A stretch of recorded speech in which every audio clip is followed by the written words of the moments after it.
ఈరోజు ఒక చిన్న కథని చెప్పుకునే ప్రయత్నం చేద్దాం. వెనకడుగు వేయకు అనే ఒక చిన్న నీతి కథట.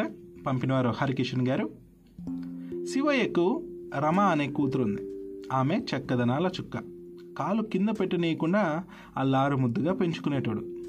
నెమ్మదిగా ఆ పాప పెరిగి పెద్దగైనాక పెళ్లి చేయాలి కదా, దాంతో సంబంధాలు వెతకాలి అనుకున్నాడు.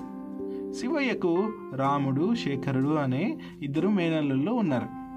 వాళ్ళిద్దరూ రమను నేను చేసుకుంటా అంటూ ముందుకు వచ్చారు. ఇద్దరు బాగా చదువుకున్నోళ్ళే, డబ్బున్నోళ్ళే. దాంతో శివయ్య ఇద్దరిని పిలిచి, మీలో నాకు ఒకరు ఎక్కువ కాదు, ఒకరు తక్కువ కాదు, ఇద్దరూ ఒకటే.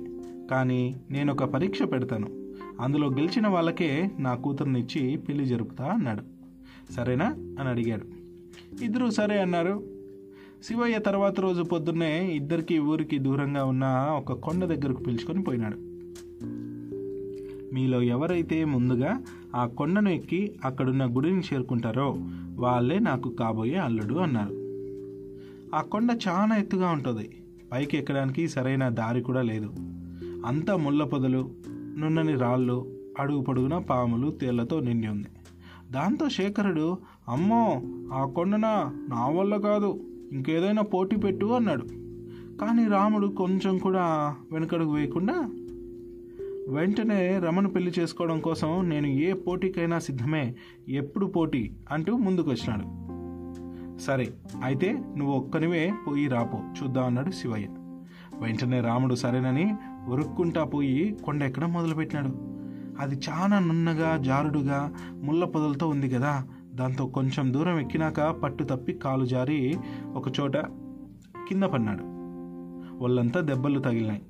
అయినా సరే రాముడు కొంచెం కూడా వెనకడుగు వేయకుండా మళ్ళా ఎక్కడం మొదలుపెట్టినాడు.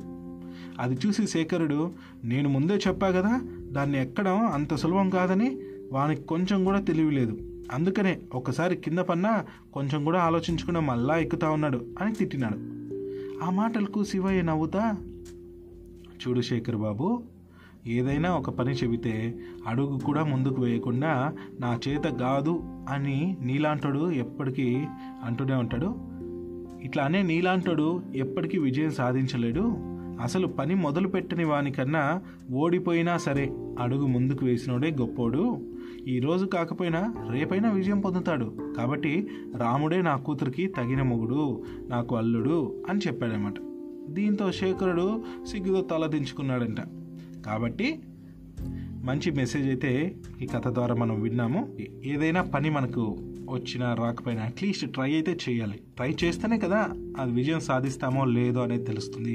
ట్రై చేయకుండానే ఊరికే ఏదో ఊహించేసుకొని అది అవ్వదు కాదు అని అనుకుంటూ మనం వెనుకడుగు వేయటం తప్పు.